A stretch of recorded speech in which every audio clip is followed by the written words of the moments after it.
Welcome back, folks, to another edition of BC Renovation Magazine. So in this video, I'm going to show you how I'm going to pick that pile of lumber. I've got some drywall over here, and I'm going to rebuild this area that we tore apart in the last video. I'm going to show you how to install a pocket door and a bunch of other little things here. So if you're interested in that, stay tuned.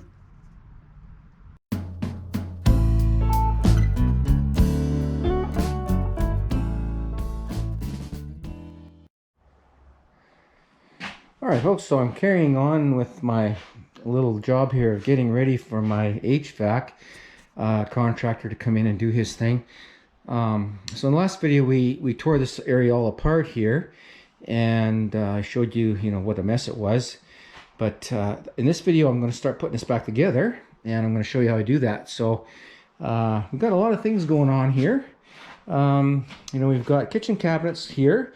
We've changed the position of this wall here. So we had to, get this wall the right place this way so that we have room for our cabinets, our kitchen cabinets. So I've done my kitchen cabinet layout, and so I started here from the center of my window, which will be the center of my sink cabinet.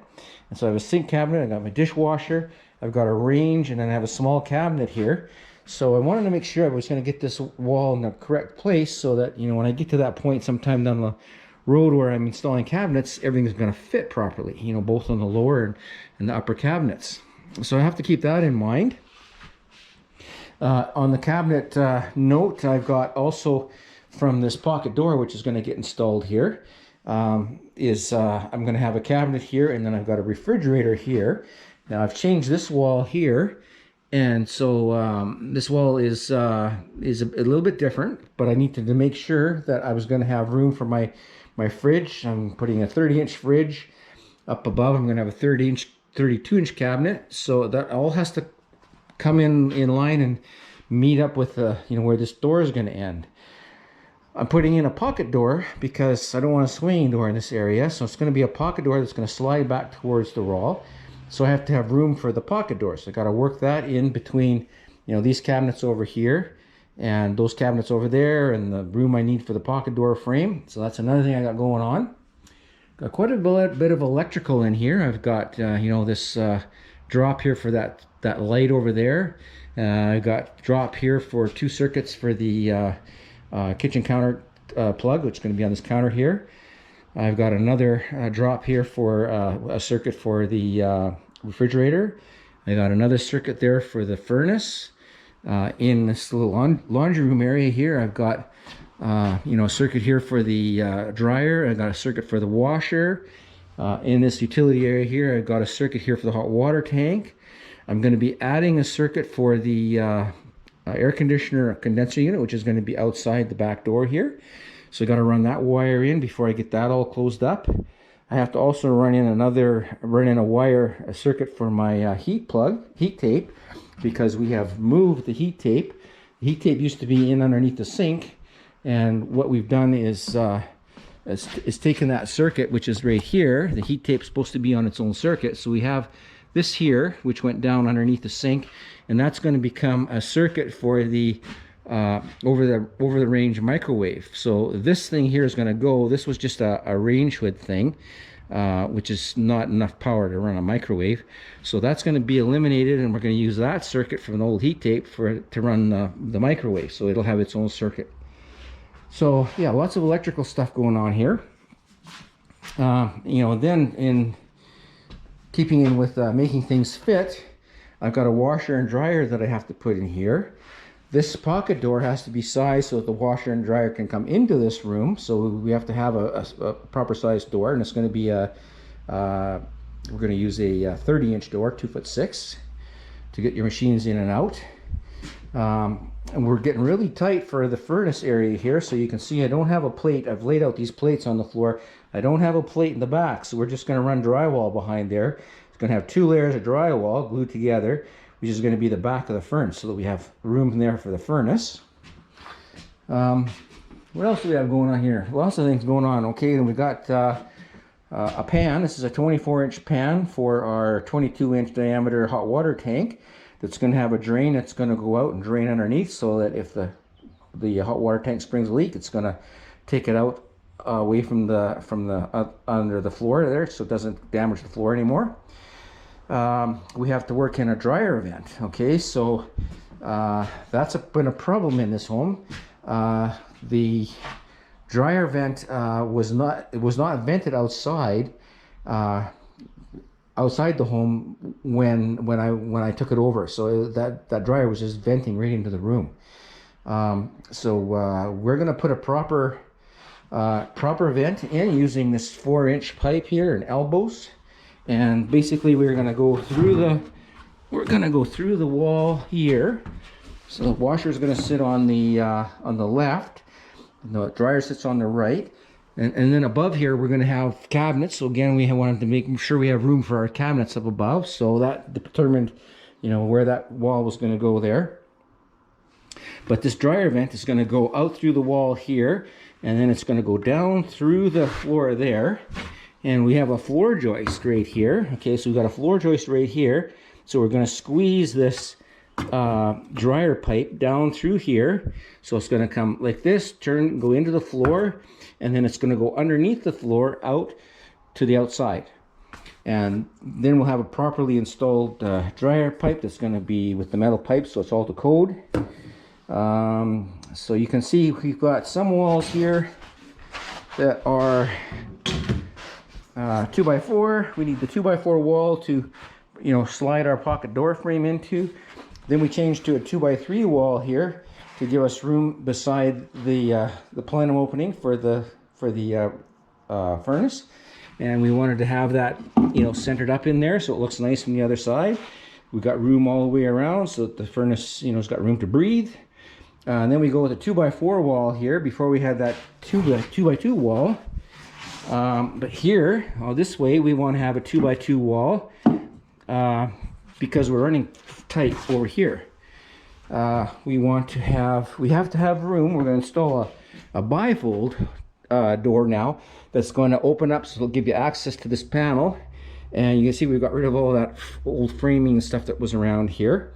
And we have to have, from the side of this main electrical conduit to the side of this wall, has to be 22 inches. It's got to be enough so that, you know, when we have to change hot water tank, it's going to come out, and it'll be able to come out through this area here. So that's why that has to be where it is. Okay. Let's see what else. We've got the gas pipe is here. That gas pipe, they may have to move the gas pipe depending on what the configuration of the new furnace is. Yeah, and then we've cleaned up, you know, around that plenum. So that's, you know, the furnace is going to push air into there, and then it goes either way, you know, to the front and back of the house. And that's how it moves the air down through that thing there. Come a little bit closer here to show you what's going on here. So you can see this is this duct here. All right, so we're going to be vacuuming this all out, cleaning this all out before you know, we put the new furnace on. And we're going to have a new washer outlet box here, which is that's what this is. All right, so you know, it's a new washer thing that's going to be all nice and clean and new, and it's going to be higher. The other one was below the machines, so now we're going to have it up here so that you can get at it to turn it off and on. Yeah, so lots of things going on. And I'm going to start with framing here, so I'm going to get going with that. And I'm going to show you how to install a pocket door. That's going to probably be the most interesting thing here, how that works. But yeah, I'm going to start framing here, and I'll bring you back once I get a little bit further into this. All right, folks, so I'm well into this here now. I'm going to show you what I'm doing. So I've got these walls framed out here. It's I've got to that point now. Next thing I'm going to do here now is get my pocket door in, and I'm going to show you in detail how I'm going to do that. That's my pocket door frame over there. I'll show you how that all goes together. But you know, to get that pocket door in there, I've got this 2x4 wall started here, which I'm going to take along here. You know, I had to fit this in, you know, like I said before, with all the cabinets and stuff that are in here. So I've got this 2x4 wall coming here. This is the back of the furnace here. Now I've got no studs in here. what I'm going to do is run the drywall through behind there and go to 2 layers of drywall. That way I've eliminated the studs and I've got myself more room for the furnace. I had to transition from a 2x4 wall here to a 2x3 wall there in order to get my space in there that I need. I wanted to have my furnace centered in that opening, and so that's what I had to do. On this side of the furnace alcove, I got a 2x1.5 inch wall, so like a 2x2, but I've used a 2x3 on the side, and there I used a 2x6 just so I have something to attach trim and things to. This old wall was just a 2x2 wall, so now I have I've put this up to a 2x4 wall, and now my washer box, my new washer box, is completely within the wall. It's not sticking out the back like it was on the other one. I've got my new washer box roughed in. I don't have my water lines connected, and my drain pipe is just sitting there. It's not glued together yet. Once I get my HVAC guy out here, we're going to decide, you know, if we're going to go with a condensing furnace or just a regular furnace. If it's a condensing furnace, I'm going to want to tie the drain for the condenser into this standpipe. That's what my hope is. The old pipe, you can see the old washer drain pipe is 1.5 inches, and the new standard is 2 inch. So I don't have to change everything to 2 inch. I can just hook up my 2 inch to the 1 inch, and so, you know, I've got an adapter there. I put a nice section of 2 inch in there to connect. So that's what I got going on there. I'm working on the electrical, so I've got this is my washer outlet, so I've got it all tied back in. I've got my dryer outlet there, that's all tied back in, roughed in. I still have my switch here, which is going to get, once I get my pocket door framed out, then I'll be putting this in. This is a counter plug with 2 circuits, so it's up and running and installed. This is my fridge outlet, so I've got that in. This is the white wire here is the power for the furnace, so this is going to go into the furnace, and this is the thermostat wire. So we've run in a new thermostat wire. Thermostat's going to be located over here. All right, and the old thermostat wire was a 2-wire. This is a 5-wire, so it will accommodate heating and cooling control. This little wall here was a 2x3. I've extended it. I don't know if I've extended it out. It's gone with a 2x4 wall. Okay, and this wall is going to go up to the ceiling now. Before it was just came out flat with the other ceiling. So this is up to the ceiling now, and I will be pulling that ceiling will come out to here now. This is what I will be doing with that. I'm not going to do that right now. It's later. Up above here, I'm going to be putting a bulkhead like I've done on another project that I did. So that's going to get all built in. Again, that's coming later. So here we have, on this side, we have our furnace alcove, okay, which will be all drywalled out eventually here. Gas outlet is there. This is my hot water closet. So here I had to do something a little tricky because I have that pipe, that black pipe there, that black drain pipe is not in, you know, and the P-trap there, it's not in the 2x4 wall. So I had to make a little 2x6 bump out there. So this will, once this is drywalled, everything will be inside of that little box out there.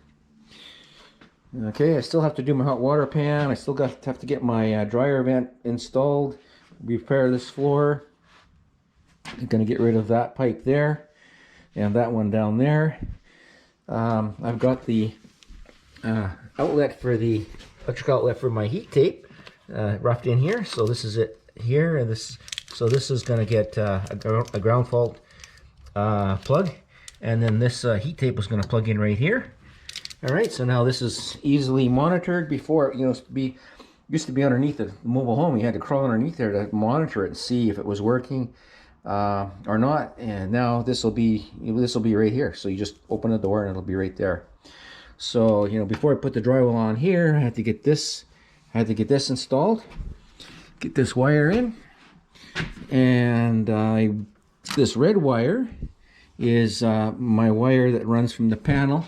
That runs from this breaker that I've installed here and goes down under in that wall, down underneath, and then go out to the condenser unit for the air conditioner. Right now it's just coiled up underneath. When the HVAC guys come, everything is ready now for them to just put that wire through wherever it's going to come out, and you know, hook up the condenser.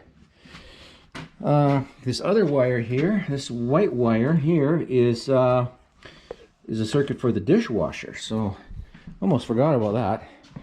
You know, I wanted to get that in before I drywall that, so it's all, you know, all concealed. And so that wire comes down, goes underneath the mobile home, and comes up here. So before, they just had the dishwasher, I call it hot wired, off of one of the counter plugs, and that's not the code. Dishwasher, you have to have its own circuit. So I ran in that circuit for that. This was the old heat tape circuit, and so that wire went down and underneath, and right underneath here is where the electrical outlet was for the heat tape, underneath in the crawl space there. So I have taken that circuit now, and it was its own circuit, and I've repurposed that circuit over to here, and this is going to be for a over-the-range microwave. And so again, for a microwave, you have to have its own circuit. The old dryer, sorry, not the dryer, the range outlet there was everything was broken around there, and it was yeah, it was a mess. And so I've taken that all apart, and so now that is in there nice and solid. Okay. What else have we done here? Yeah, so this was yeah, so this is now my microwave. That's the I've, you know, utilized that wire, and I've moved the breaker over to here. I was short one space in my panel, so I took out, there was a ground fault here for the outside plugs that took up 2 spaces. So I took out that ground fault, and I used one of the spaces for my, what did I put in there? Dishwasher. So this is the dishwasher. This is the outside plugs now, but now they're not on a ground fault. So what I'm gonna have to do is put ground fault plugs on the outside, so the ground fault will be on the plugs outside instead of in the breaker. And so that's a little trick. You know, if you're running short on breaker space, which I am here, you can see this is full house here, you can take out a ground fault and get your 2 spaces and do it that way. Okay, this is my I got this ready to go here from a hot water tank. All right, so this is all for hot water tank. I've taken that door apart going into the master bedroom there, and before it was offset and jammed into that corner, and it was offset. So I have taken that apart and reframed it, and so now it's in the center of this hallway, so it looks much better. I also increased the size of it, so this will be a 2'4", a 28-inch door going in there. And when they in these mobile homes, when they do doors, these older ones, they don't do jambs. They just kind of use the stud as a jamb, and they put some plywood or something on this. And so when you want to put in a regular door, you don't have the width. It's not wide enough. And so unless you reframe the door and make it wider, you can't fit your door unit in there. It just doesn't work. So now my new door will fit right in there. It's still a 2x3 wall. Now I've kept the 2x3 walls here. I could have made this a 2x4 wall. I have the room here, but I decided not to because all of the rest of my doors are going to be in a 2x3 wall, and it's easy to deal with the 2x3 wall. You know, just to cut the jamb down and make it, you know, fit for a 2x3 wall. That's very simple to do. I showed you before how this outlet was jammed right in the corner. So this box was like nailed onto that stud there. It was in this space. And so the cover plate for this was actually, they actually drywalled it, mudded it into the corner here. And so I've moved it out this much here, and now it's away from that corner. So my cover plate is going to be proper there. I wanted to get it a little further, but I couldn't because of this wire here. This wire is the short wire. It's tight. I couldn't move it any further. This wire goes to the outside light, and there's an outside light there. Eventually, when I get the this porch built on the outside deck there, that light is going to get relocated, and so then I will be taking that out and removing this wire, and I'll be putting a new wire into that light. This is the furnace disconnect switch. So again, that was jammed right over in the corner here, so now I've moved it over there so it's not jammed in the corner, and I also raised it up a bit. It was down quite low here, and so it's quite easy to, you know, inadvertently switch your furnace off. And so I've moved it up so it's not so accessible. Okay, so another thing I had to do here was because I'm closing this in, I made a change here. Again, this was jammed right up against the door, no room for, you know, for any trim. So I moved this over, and then this switched that outlet there. So one half of that outlet was switched, and the other half was hot all the time, and there was no ceiling light in here. So what I've done here is made that electrical outlet hot all the time. So now we got both plugins there working, and I have installed a light. So now I've got a light. All right, so I'll get that pocket door. I'll get that pocket door opened up, and we'll start working on that. All right, so I've got my pocket door opened up, and I'm gonna this is what's in the box. So this pocket doors come in different ways. You know, I've done a lot of these over the years, and some of them are like a pre-built frame, and it's a big, cumbersome thing to kind of move around. This is pretty handy because it's just in a box, and this is what's in the box, is all your components. So now I have to assemble this. The ones that come pre-assembled, you don't have to do that. So I got a little bit of work here to assemble this, and I'll show you. I'll lay this all out and show you how it works. But yeah, it comes in the box, and so, you know, this is what I'm using here. This is from a company called Alexandria, and you know, they have this is what it's going to look like, you know, once I get it assembled. And yeah, as easy as 1, 2, 3. How about that? So it just tells you the different steps. So this is the steps that I will be doing. The frame is adjustable, so it goes from a 24-inch door up to a 36-inch door. So we're doing a 30-inch door, so you know, we're gonna adjust it for our 30-inch door. So that's what it looks like. Cost a couple $100 to. Oh, that's the French side. No, it's not. Yeah, it is the French side. So yeah, it's a couple $100 to put this in, but you know, it's a really good solution. You know, to a place where you have a problem with the door swinging, and that's what we have over there. We have the same thing in the back where the ensuite bathroom doors. I think I'll be putting in a pocket door there as well. But I'll get this unwrapped and laid out here, and then I'll bring you back. Okay, so these are all the components laid out, and that's the top. This piece here is the top header, the tracks in there, and then we got a piece of jamb for the side, and then we've got some other components here. We've got some trim that give us some trim, and then that's kind of the split stud, what's called the split stud, that the door will slide in through there. But you can see here how they've got this marked at, you know, for different sizes. So here we've got, you know, 24-inch, 26, 28, up to 36, and so we are going to be cutting this to the proper size, and we're going to be cutting it right here. And I'll get the saw out to do that. And so we get comes with a nice instruction booklet to, you know, guide you through, and also a bag of hardware, which includes the roller. You know, some of this stuff will get installed on the door when we get to that point. So, you know, this will just get put away until we get to that finishing stage. All right, so I'll start working on this. All right, just going to show you how this sort of goes. So there's the trim pieces there. I've set those aside. Those are not going to get installed until, you know, we get to the finishing sometime down the road. But So this is the split stud over here that the door is going to slide through, and yeah, this is kind of neat. So the this little kit that just have this, they just have this on hinges. So this all goes in the box, right? And so you just put this up, and now this is starting to be the frame. These slide, so these are going to slide in and out to adjust to the width of my door. So that's what this is all about.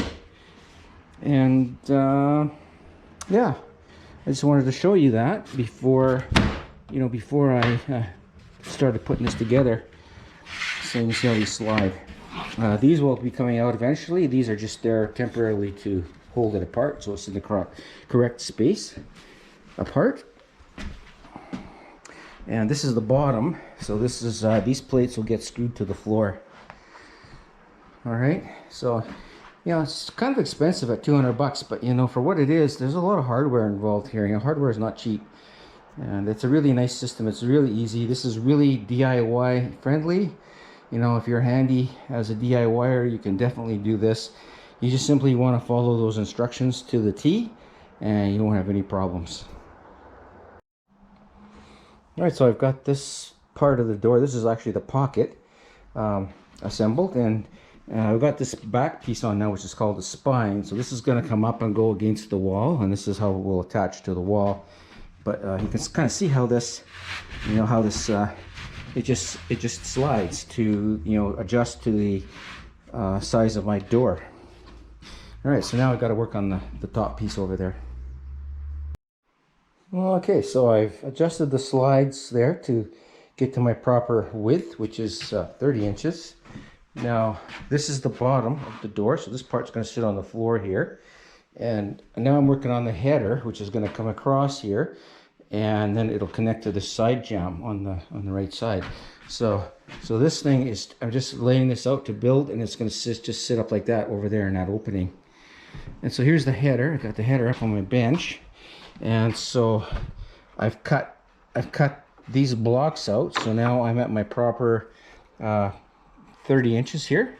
All right, so now this is going to connect to that part, and then I'll be putting that end jamb on, side jamb, and then I'll be ready to set it up in my opening. So once I get this together, then I will measure my size of my rough opening, and then build my rough opening over there for this to fit. All right, so now that I've got this part to the right length, now I have to cut this part to the right length. And so I'm just going to do that on my miter saw here. And so I have to flip this over. So I'm going to flip this over, and here is my 30-inch mark. So now I have to cut this off and get rid of this part. So I'm just going to lay this up in here, okay, like so. And what I've done is I've taken those little cut-off blocks that I took from there to space this up so that it's all the same height. So you can see there, we're at the same height now, so I get a nice square cut. And then I'm going to move this in here to my saw. It's right here, a little bit too far. Okay, so I'll be lining this up right there at the 30-inch, and this is where I'm going to be cutting it. And I'm going to have to get two hands on this, folks. So I'm just going to cut right through there. I'm going to cut through the wood, the track, and everything. The track is aluminum, so this carbide tipped blade will easily cut through that. Just go straight through it. So I'm going to make that cut now. Okay, so I've made that cut now, and you can see there's the track inside, and these little spacer blocks, kept everything up and level, straight here. And I just had it up against the fence on my saw, and here's the cutoff. So this is all garbage now, and so now I have this piece left, and this is going to go down now and connect onto that frame. All right, I'll get this set up. Okay, so here's the whole thing sort of pre-assembled on the floor here. And so again, this is going to come up into an opening I'm going to make over there now. And that's the top of the door. And the door is going to slide into this pocket. And then we have this jamb over here, and so when the door is closed, it'll be in this position here. So now all my pieces are ready. The top, we don't attach the top until we get it in the opening, and then this jamb piece will get fit in after I have it in the opening as well. So the top piece is just kind of floating there for now, because once we get it up and level up in there, we want to make sure that that track is level. So that is the key thing to make a proper make a pocket door run properly, is to have that track level, and I'll show you that when I get a little further here. So now I'm going to start building that opening. Now I know what I have here. I can measure my rough opening and then build an opening to fit over there. Okay, so I've got my pocket door frame that I've assembled here into my opening. So I've framed out a rough opening there for it. And you can see that there. And so all I've done is just, at this point it was really easy. I just simply took that unit and just sat it in the hole there. And then, I've attached it to get it, but I had to do it so everything is level and plumb. So, because, we took the time to level this home previously, the floor is pretty level. So, this way, going this way, I'm pretty much level. I'm not up or down, and as a result, also this outside wall is pretty level. But basically, the procedure you have to go through here is, you're going to line up your frame with the wall, this other wall. It all has to line up. So, to start with, I don't know if you can still see it or not, but I snapped the chalk line on the floor there.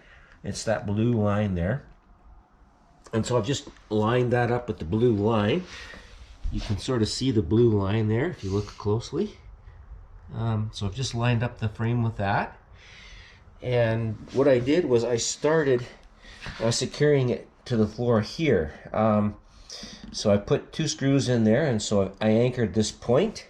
And then you can see there's another plate in there as well that I screwed to the floor.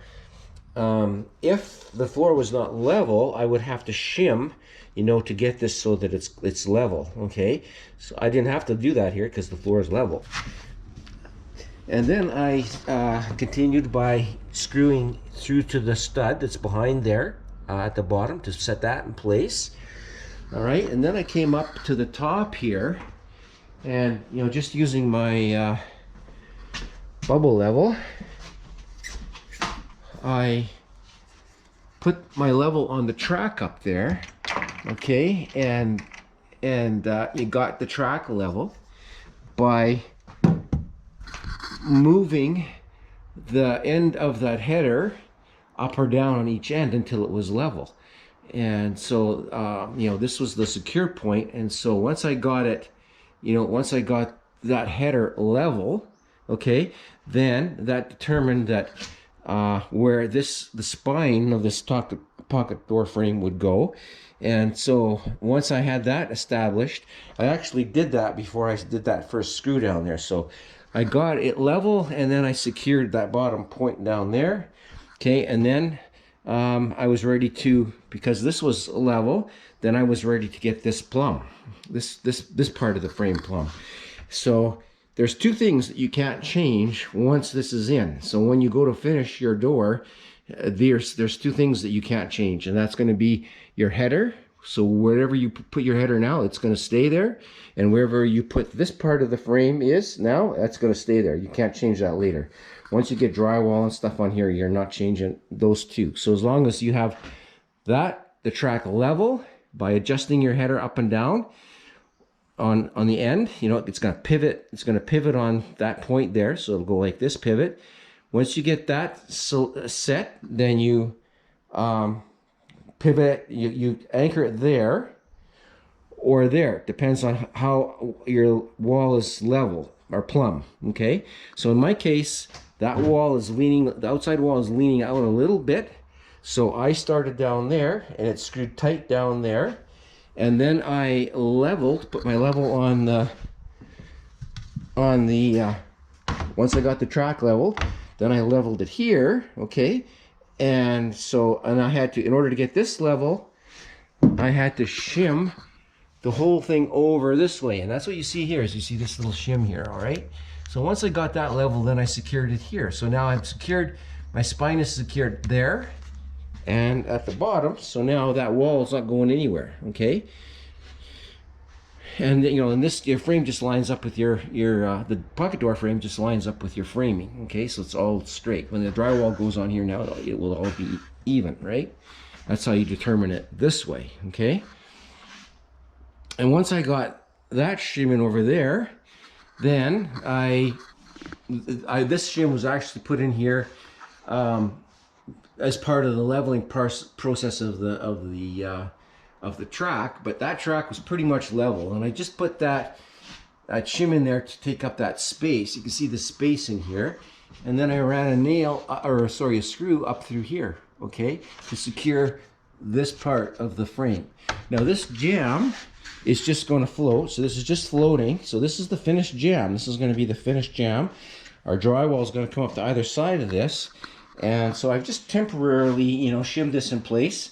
And when I go to hang the door, you know, when I get to the finishing part, you know, then I will adjust that with shims and put it in its final place. But it's there now, and it's just floating.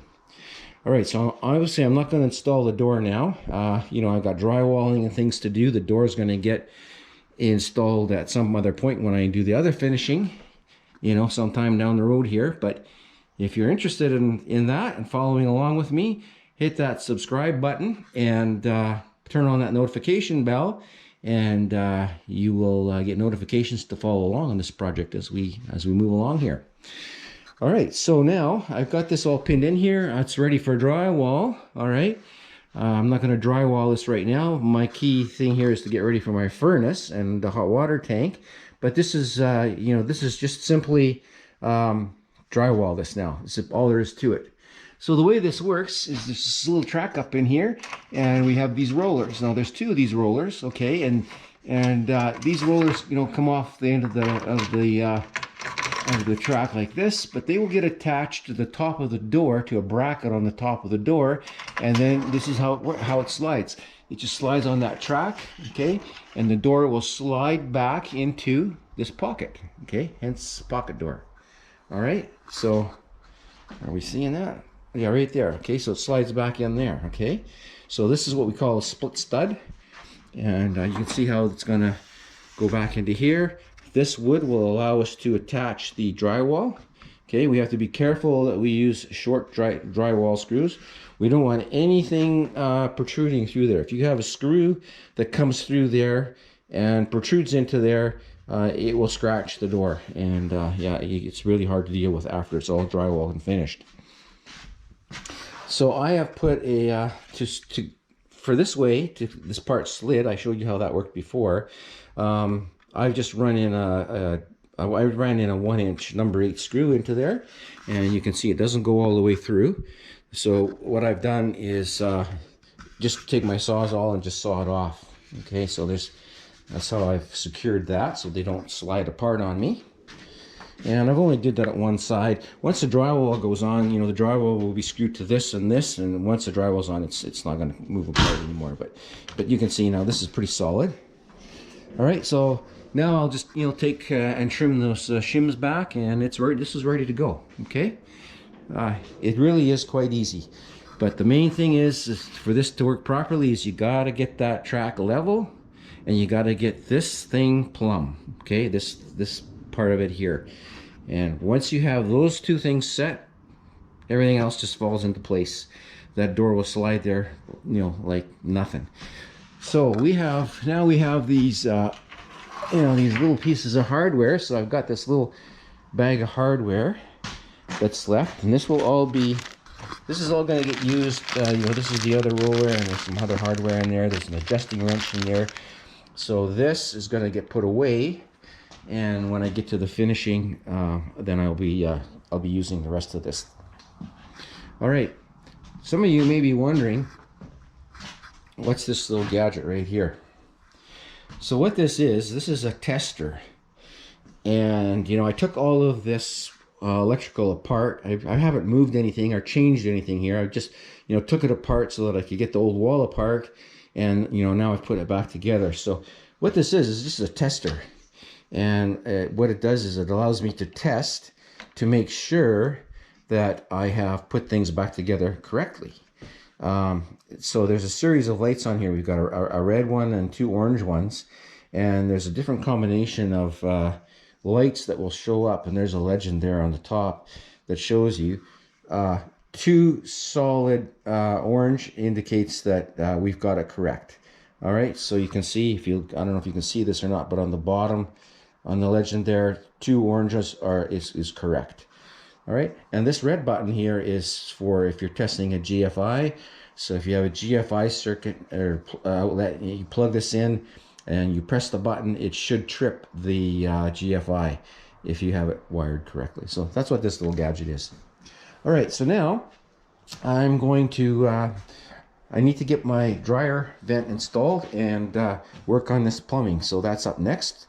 So I'm going to be opening up the floor here and opening up the floor in there, and I have to get that vent installed, and I have to get my water connections stubbed out so that when I put my new floor in there and the hot water tank, everything is done there, and then at some point I'll be ready to connect and carry on, to the rest of the home, front and back. Okay, so but I have to get this area cleaned up underneath here, so that once the furnace goes in and the hot water tank goes in and the pan and all of that, I'm ready to go. So this is sort of the heart. I call it the heart of the home. Everything is here. The electrical panel, the hot water tank, everything sort of comes into and starts from this area here.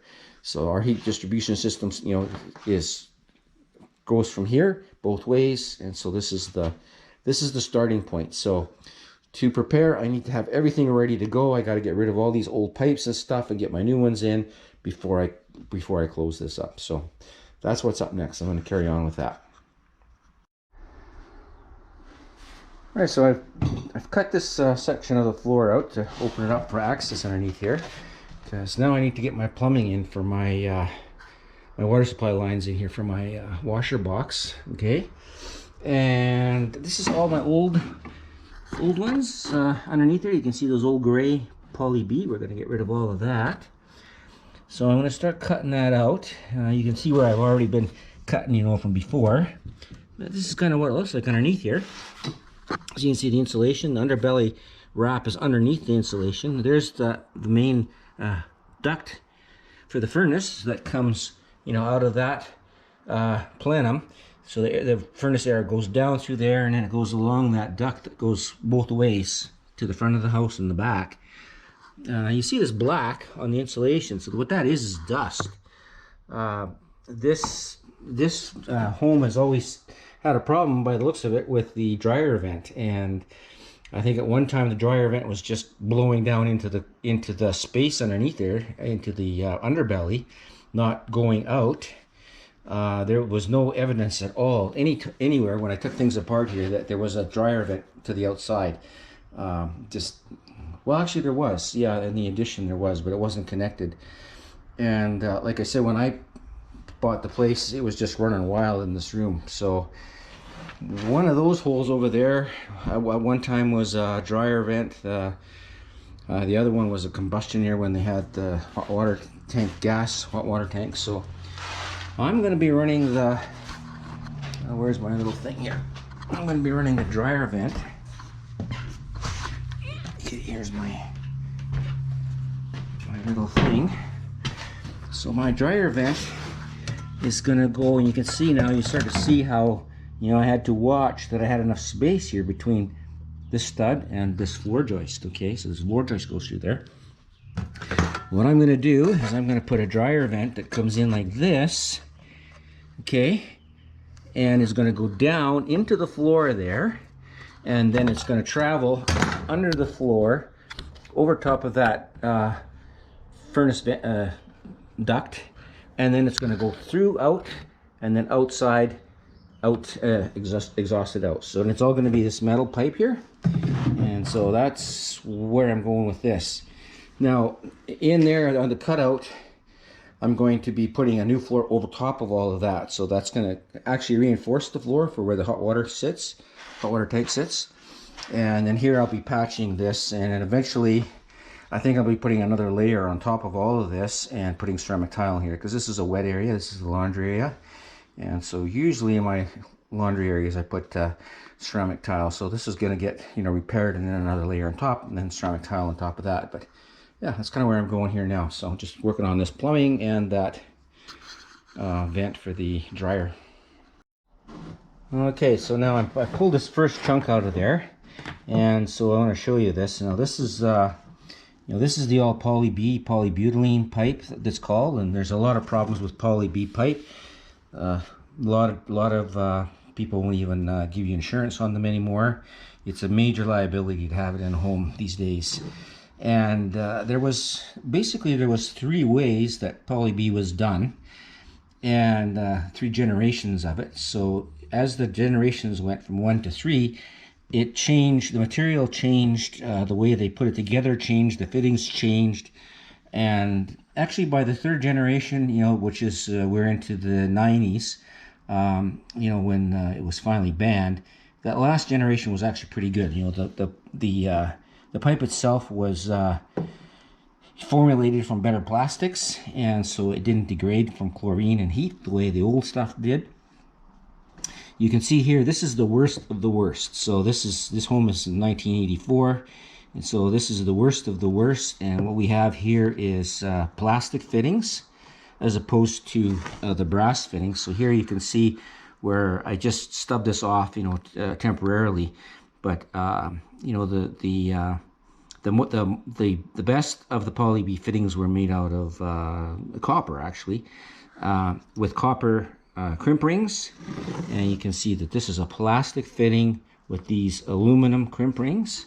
And so these plastic fittings have a high failure rate.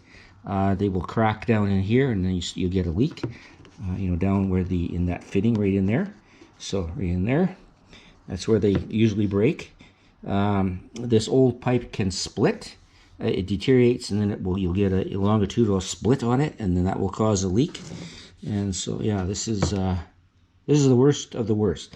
If you look at your home and you see metal fittings, okay, that means you're probably into the 2nd or 3rd generation.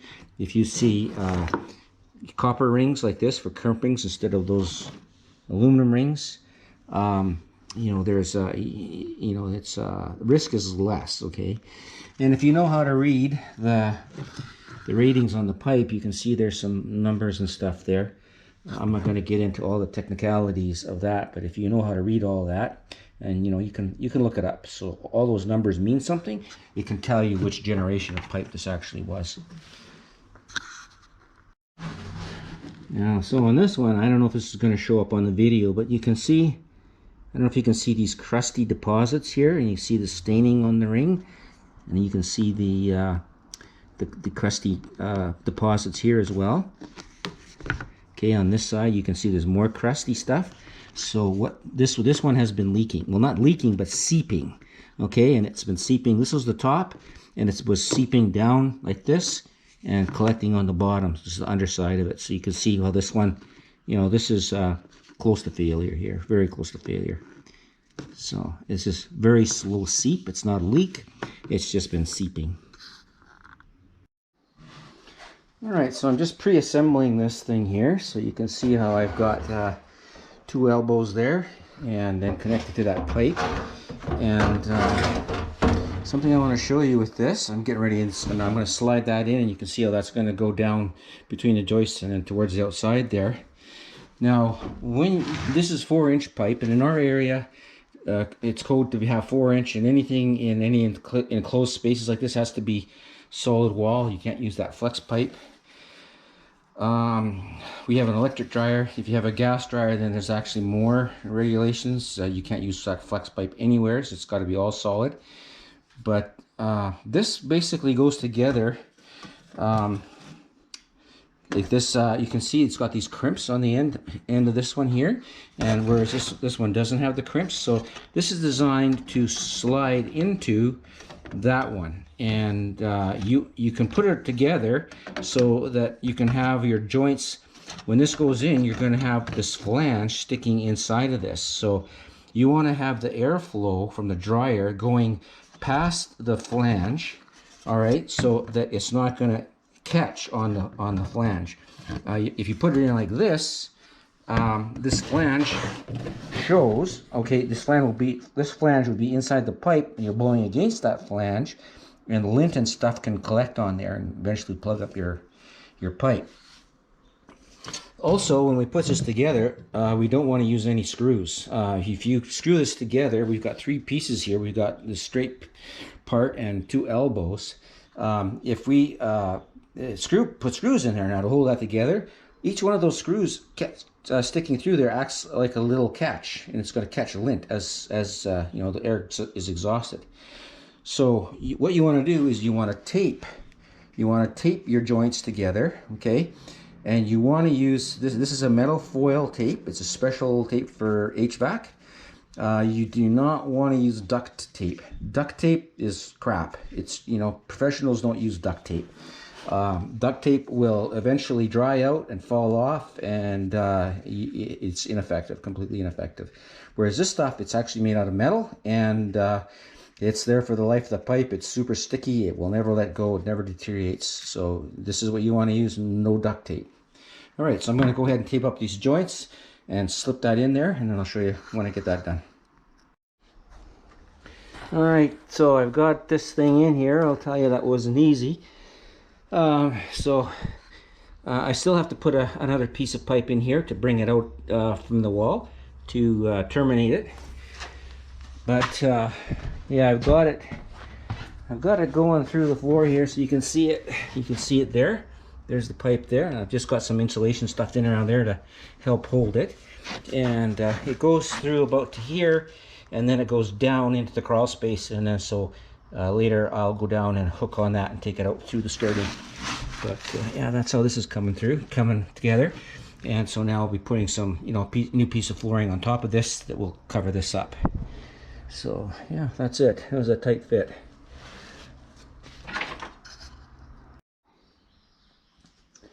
Yeah, and you can see how that's going to tuck in right back in the corner there behind the drip pan there, and it'll just be behind the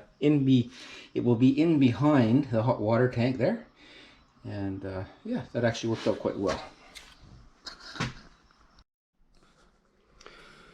All right, folks, so I'm just about to start on some drywall here, and before I close it up, I'll show you what I got here. So this is my little laundry area, how it's finished up. So you can see there's my washer box. I've got my drain coming down. That's all new work. I've got my hot line. I've got my cold line. I've got my dryer outlet. I've got my dryer. This is the electrical one, and this is the vent. I still have to put a little extension on there, but basically this is ready to go. It goes down and out underneath the floor. I've got my I've got my water lines done, stubbed out from both ways, so going to the back and to the front, and I had to do that to clean up that area on the other side. So this is how this has turned out. So you remember all those other extra pipes and stuff that were in here, those are all gone now. And so this is my main. This is my main pipe that's going to come in from the street, and there you can see the handle to turn it on and off, the orange handle there. I've put a new floor in here, so I've got this all straightened out now, got rid of all those old holes and everything. So this is all cleaned up. This is my dryer vent from the other side that goes down and then underneath the floor. Once I get my drywall on, I'll put that outlet in, and I'll have it. This is the place here for the heat tape. All right, all of the wires that I showed you before, they're all in there. Those are all going to get enclosed now. This is where the hot water tank is going to hook up, is up here. So these are the main cold now from the hot water tank, and this goes down, you know, distribution throughout the rest of the house. So I've got cold and I've got hot. Hot's just going to get stubbed off for now. The cold, once I get my drywall in there, then I'm going to temporarily hook up this main to this place here, to this connection here, and then I will have water again in the house. So I don't need any water at the front, but I'll show you here. I've cut a hole in the floor, and if you look down in there, you can see the 2 white lines. All right, and I've pulled out, pulling out as much as I can, this old poly B piping. You don't have to get it all out, folks. Just, as much as you can. It doesn't hurt anything if it sits in there. So I'll give you a close-up of this. So you can see here, those are the mains that are going to come down from the hot water tank and down through the wall, inside the wall. And then down in there, you can see I've started to hook into what's going to be the distribution system. So I got the 2 3/4 inch lines, and then I've got my 3/4 inch hot and cold. Okay, and then I've can't really see it there now, but back in there you can see where I've teed in and brought up the hot, and there you can see the blue line is the tee in for the cold, for the washer service here. And so this is the start of replacing my plumbing, my repipe. And so those pipes going that way are hot and cold main. Something they don't do in mobile homes is they don't run 3/4 inch mains all the way through.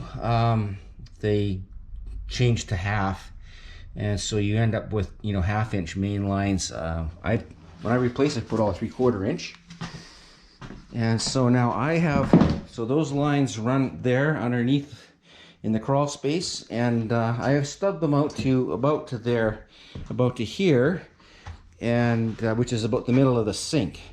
So once I get rid of this pile of stuff, then I'll cut a hole in the floor there and make my connections to tee in to go to this sink over here, and then further on down home to the bathroom down there.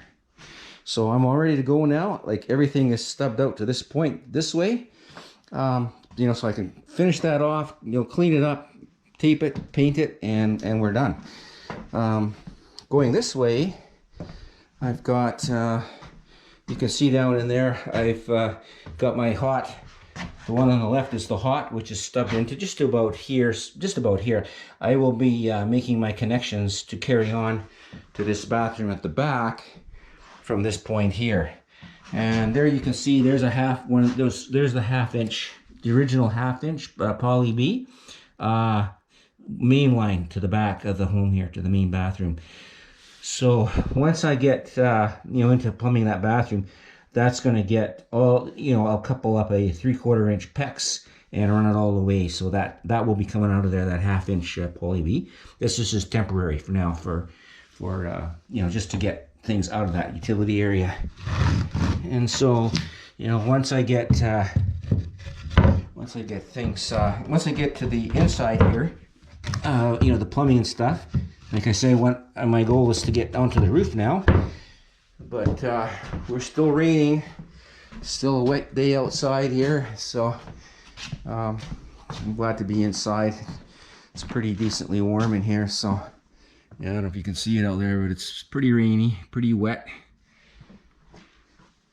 Yeah, and this is the mock-up on my hot water tank. So the drain from the hot water tank, now you can see how this is finished up. So this is pretty much finished. Once I get the drywall in here, then I'm going to make some anchors to anchor this pipe in here. There's still going to be a pressure reducer and all of that. Once I install the hot water tank, then I will be installing all of that. But I have to get I want to get this alcove drywalled and taped and painted before I do any of that and get my hot water tank set. So I have to leave myself room to work in here. If I put the hot water tank in there, I can't get in there. So this is going to be this is the connection for the hot water tank right here. So this is how we're going to connect up the hot water tank. And this isn't glued yet. The drain is not glued. Again, once I talk to my HVAC guy, we're going to figure out what kind of furnace we're going to put in here. So I may want to tie a condensate drain in here somehow. We'll see how that goes. So I'm going to leave this back panel off so that I can get in there. And I'm going to have to put a, you can see I've got a clean out here. So I've got a clean out here. This is clean out here, right here. So if something happens, you get a plug drain or whatever, you have to have access to this to unscrew that and then put a snake down in there to clean it out. So I will be making a little access panel in here that will be accessible from behind the washer. You'll have to pull the washer out to get in there. So that's yeah, that's what it looks like, folks, before we close it up here. And you know, I'll be putting a new piece of drywall there. We're going to get rid of this big hole here and that big hole right there as well. All right, so I'm going to get some drywall going and have a little lunch first, but we'll bring you back once I get some drywall up. Stay tuned. Okay, so there's my first drywall panel on. So I'm drywalling this side of that room that's between the hot water tank and the furnace. All right, and I'm just going to show you here, just in case, you know, for those folks that might not understand what I was talking about before, about how I'm doing this behind the furnace to get some more space. So what I've done is I set this stud this way, 1/2 inch, and so my drywall is going on this side of the studs in the room here. And then over here on this corner, what I've done is I've gone in behind and I've screwed it from the back side. All right, so now you can start to see this coming. So I screwed it to the back side of that stud there. All right, now this span is 2 feet, so you know, we're okay. It's pretty solid. And once I get, you know, the other sheet up here, I'm going to be gluing a piece of drywall on this side of it. So this wall is going to be like 1 inch thick. It's just going to be 2 layers of drywall thick here. And that's how I'm doing that, because you can see how close I am here to the back wall with my my plenum. Okay, so this is my plenum here. And so I wanted to keep as much room as possible in here for my new furnace.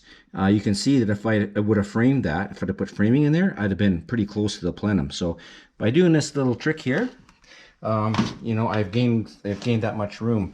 And so when I put the drywall on here, after I get the back in, that piece will be glued on, then this piece will go on and it will butt up against that. You'll never know that there's no framing in there.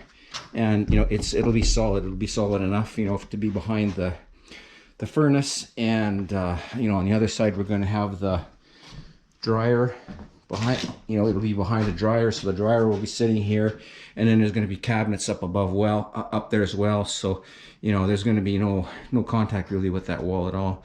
But yeah, you can kind of see how now we've got everything in the wall. You know, that was kind of before all hanging out. So all these pipes and stuff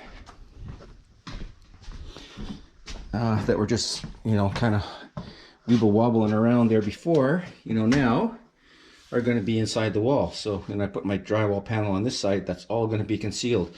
You know, as before, we used to see the dryer box was hanging in here, and you know, all these pipes for the washer, all this were all in this closet, just loose, you know, dusty and all that kind of stuff.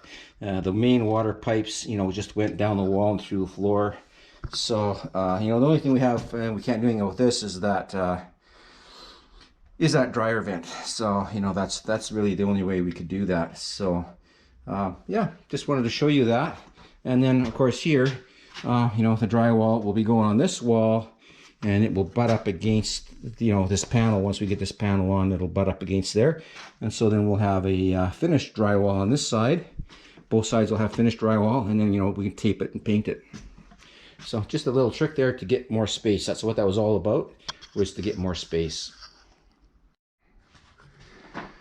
Okay folks, so that's the inside of my little laundry room done here. And when I said in a previous segment that you didn't have to get all of that poly B pipe out of the underneath there, what I meant was you don't need to get all of the disconnected poly B pipe out.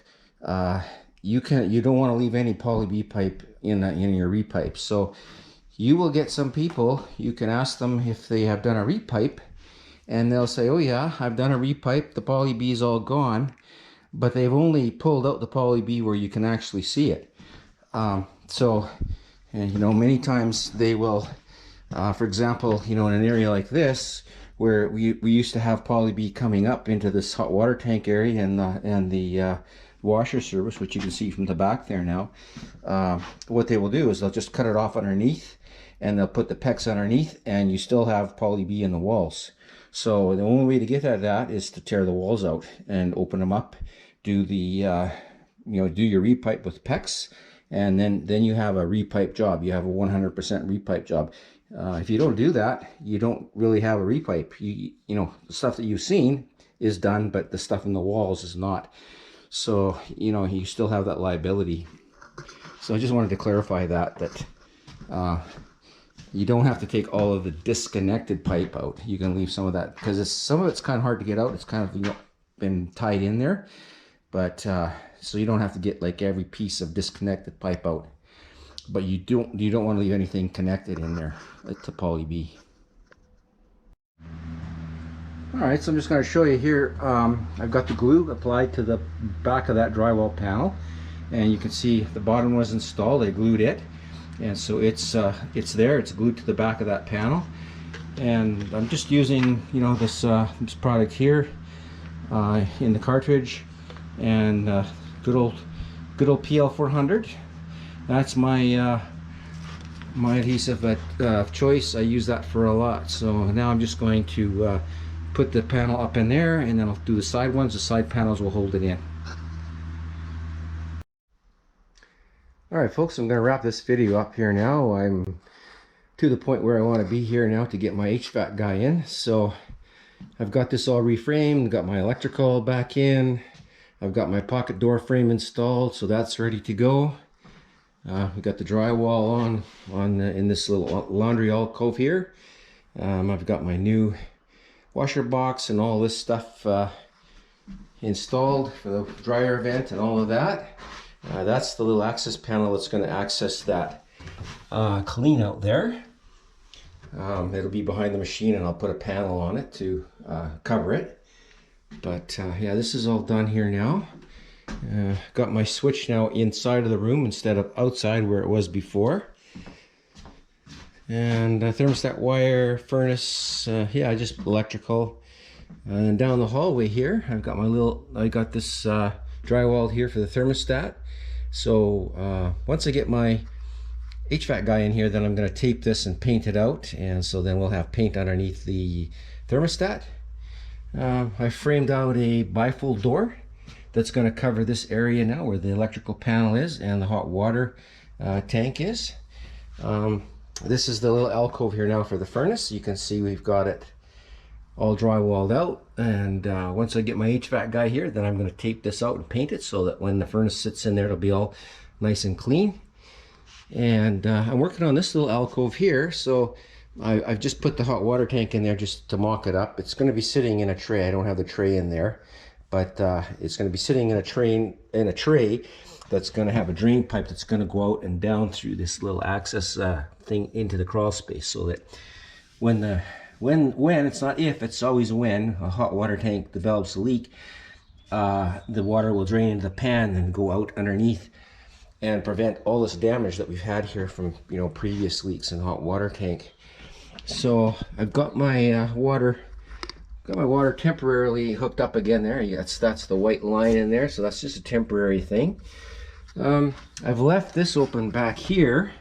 I'll put drywall on that once I get my HVAC guy out here and see what we're going to do. If we're going to put in a furnace with if you go with a 90% efficient furnace, then it has a condensate drain. So then I'm going to see if we can maybe work it in, tie the drain in with the washer stand pipe there. So I'll see when I get him out what what he has to say. But I've got this sort of cleaned up now, so I've got the new plywood in the floor here. I've trimmed this all up, so now this is the main water line that goes down. This is my main shut off for the house, and there's my GFI outlet for my heat tape, and so I've got it plugged in there. So these heat tapes, when they're plugged in like this, you can see it's got the glowing LED there. It's not running. That just shows it's on standby, and so it just shows that everything's good and it's ready to go there. And so now, now we can look at this, open the door, and we'll be able to get quick access to this. Before, this was actually underneath the mobile home, and you had to crawl underneath there to turn off the main water supply. We had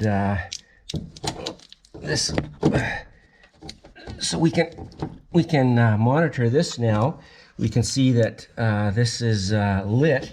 So if we open the door, we can look at this and see that it's operational. It's going, and we can test our ground fault here. This is supposed to be tested every so often, and so now it's easy access. Before, again, this was all underneath the trailer, and you couldn't see it. You had to you had to crawl underneath there and to see it. So now you can monitor it. If you open the door and the light's on, everything's good. And so eventually there will be some more plumbing in here. Again, this is just from this valve up. It's just temporary. So I have to put in a pressure reducer and all that, but I want to get that all taped out and painted before I get into that.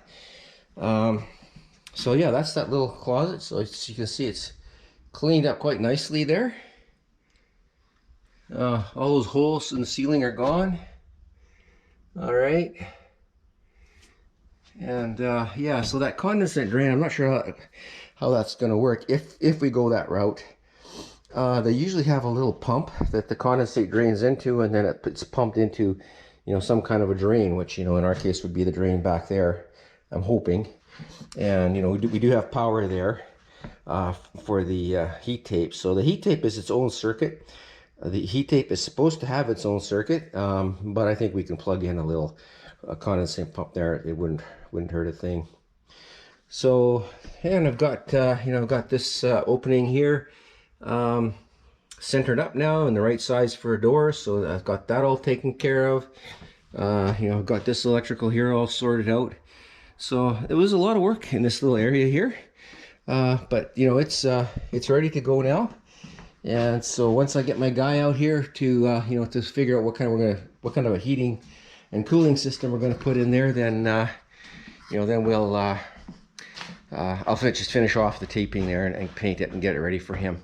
But now we have a nice clean place to put to put the new chimney, whether it's going to be big old B vent or it's going to be just condensate pipes. Now we have a nice clean area there, though, for things to go through. Just got rid of all that mess. All right, so it's been raining here. It keeps raining, and so it's a good thing I'm not on the roof, but all this little stuff has to be done. It's all part of it. So another problem I have now is get ready for the roof. I've been working away at this. So in this room here, I got the electrical all restored back in here, and I put a ceiling light in here. So before there wasn't a ceiling light in here. There was a switch that switched half of this plug down here, and that was the lighting in this room. You have to plug a lamp in, and then it would be operated by the switch. So I've changed this now so that both plugs are live, and so now I have a switch here, so I've got a light. And I did the same thing in the master bedroom, and so I had to get access into the attic to do this. So I had to pull a wire. I had to pull a wire from here over to there to get the power there. And so in the process of doing that, I'll just show you, I'm accessing the attic through the end. So I'm going up through there. Okay, so I'm going up through there to get into the attic space to get at that. So once I get my roof and stuff, I'm going to lose that access. So there's another thing that I want to get done before I get my roofing into my new roof. Another thing we got going on here is the bathrooms. So this is an older home, so back then they didn't put any bathroom fans in, and so the idea was that if you have a window, which is that little window up there over the bathtub, that's not very handy, but in the winter time you can open that up, but you had to either have a fan or a window. That was the code back then. So this one has a window, so there's no fan. So I want to put a fan in. So again, in order to access the attic space above, I'm going to have to come in over the end over the end of the home into the attic and then over to this area to install that that bathroom fan. So I don't want to close off my access before I get to that, and then also work up the vent so that when the new vent goes in, it'll be ready, you know, it'll be on the roof when I do my shingles and stuff, then it'll all get worked in at the same time. I don't want to have a nice new roof and then have to start chopping it up to get in vents and stuff. So it's all part of the process. And while I'm at it, I'm going to do a little bit of change a little bit of the lighting here. That's going to get changed to a bulkhead with a LED putt light. This outlet here is going to get moved over to here, so it's not, this is where the mirror is going to want to be, so we want to have this over here. Okay, and then kind of the same thing in the back bathroom here. There's no fan on that one either. There is a window that's a little handier to open there, but it's just nice to have a fan, so I will be putting the fan in. So gonna have to do the same thing here, and I'm going to cut a hole. This is the back of the mobile home, and so I'm going to be cutting a hole in the back in the gable and coming in, because it's right here, just come in over the back there to access this, and again get it all ready for a vent that will go up into the roof. And so that's yeah, that's what I'm doing here. This is the other light that I installed. Okay, so we had the same situation in this bedroom where this switch operated this plug down here, but I've got that plug up completely hot now, and we have, you know, now we have the light up here. So like this is a normal situation now with a nice lamp. We have a nice lamp there to you know, to illuminate this. All right, so that's it for this video, folks. I'm going to you know, work away at some of this other venting and stuff. I've got to finish off my dryer vent underneath as well, but you know, for this video, it was all about getting this area ready for the new equipment. So we're pretty much there now. So thanks for watching, folks. I'll catch you on the next one. Bye bye.